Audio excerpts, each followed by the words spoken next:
Once upon a time, on a small but beautiful island named Azolora, there lived a girl named Elara. Elara was kind-hearted, hard-working, and gentle. She lived with her Uncle Ronan and Aunt Varda in a small wooden house. So, here you are? We need mushrooms and carrots for soup today. Go get them immediately.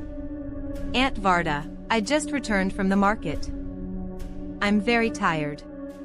Are you talking back to me? Remember, everything you wear and eat, sister, we provide it all. Elara was hurt, but she remained silent. She went and sat by her favorite river, where the sun was setting and the sky was glowing with an orange light. When night began to fall, Elara stood up, and suddenly she saw something sparkling. It was a beautiful ring adorned with a blue gem, as if the moonlight itself was captured inside. How beautiful it is! Elara put the ring on her finger. As soon as she wore it, a soft blue light enveloped her. She felt as though some power had entered her. She stood there, astonished and confused. Why are you so late? Where are the mushrooms? Elara silently bowed her head and put her hands behind her back. Suddenly, she felt something in her hands. But when she brought her hands forward, they held mushrooms and carrots. These, when? I didn't pick them. You're lying. How long have you had these? Elara said nothing, but she realized that all this was the miracle of the magic ring. Elara gently touched the ring, and suddenly the entire house seemed to come alive on its own. Dishes began to wash, the floor began to shine, and light poured in through the windows. The ring seemed to give Elara a power. She started to be very happy. All this is because of the ring. Meanwhile, Uncle Ronan and Aunt Varda began to get suspicious. So, they started watching everything from behind a curtain. How does all this happen so quickly? It must be some kind of magic. Perhaps it's that ring I saw on her hand yesterday. If we get our hands on that ring, we will enjoy a life of luxury forever. They decided they would keep an eye on Elara. The next morning, Aunt Varda gave her a heap of work. First, clean the house, then wash the clothes, then feed the cow. And yes, keep dinner ready.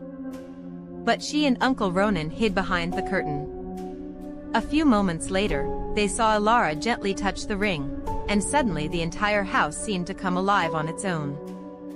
Dishes began to wash, the floor began to shine, and light poured in through the windows. See? I told you it's all magic. This ring is the key to our wealth. The next day, Uncle Ronan and Aunt Varda staged a new drama. Uncle Ronan made a weeping sound, as if someone had taken everything from them. What happened, Uncle Ronan? Alas, my fate. I am ruined. Everything is finished. We have to sell this house. The money is gone. Now we might have to live in the jungle. I will do something. Elara's heart melted. She did not want her aunt and uncle to be troubled. She touched the ring, and with a magical glow, gold coins appeared in her hand. These should be enough. Daughter, where did you get these from? Well, now we don't need to sell the house. A forced smile was on their faces, but their hearts were filled with greed. Here is the ring. Now our life will change. They picked up the ring from the table and went outside. They did not know that magic never favors thieves. As they walked through the forest path, the shadows of the trees grew long. The winds began to howl, and suddenly, the eyes of predators began to shine in the darkness. What is happening? Put on the ring. Say something. Uncle Ronan said in a panic. We need gold. But flowers bloomed in their hands instead. The predators lunged at them. They climbed a tree, and when they descended, they found themselves standing in front of their own house. This is the same place. We are back. This ring is not letting us leave. The next morning, Elara overheard everything, her aunt and uncle's greedy talks, their deceit. Her heart was broken, but no hatred arose in her.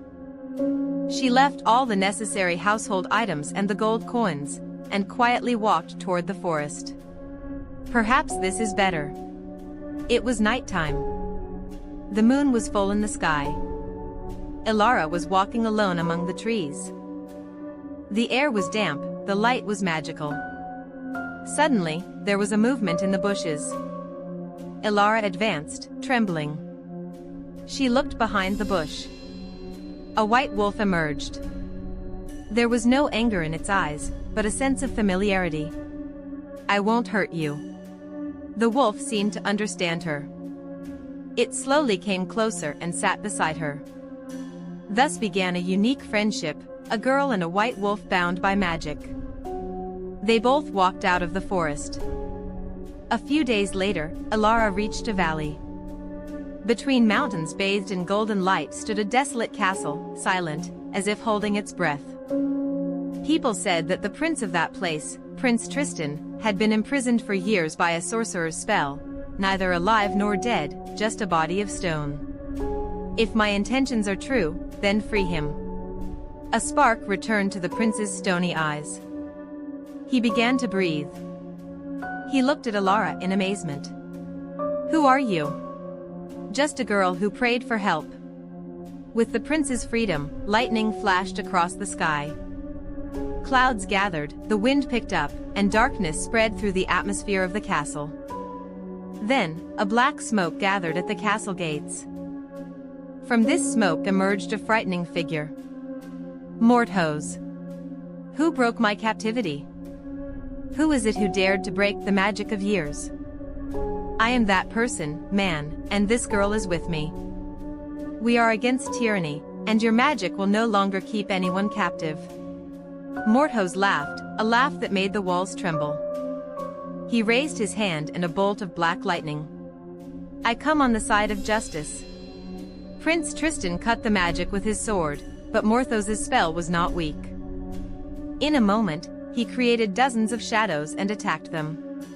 "Give me courage. You have challenged my power. But this ring is my creation. This magic is subject to intention, and your intention is full of darkness." A bright beam of light shot out from the ring and encircled Morthos. His scream echoed off the castle walls, and then he dissolved into smoke. "You have not only saved me but also saved our land. Where will you go now?" "Wherever my heart finds peace, perhaps that is my home." "Then this castle is your home. This land needs your light." The prince returned, holding Elara's hand. The people rejoiced. A few months later, prosperity returned to the kingdom. The prince and Elara began to help the people together. "These flowers will add to your beauty, daughter. And this bread will be enough for everyone. Have courage." And so, Elara stayed in the castle. The ring had lost its shine because it had fulfilled its purpose. Someone truly said, "When the intention is good, there is no fear." And with this, our story concludes. Thanks for watching. If you like our stories, please like, share, and subscribe.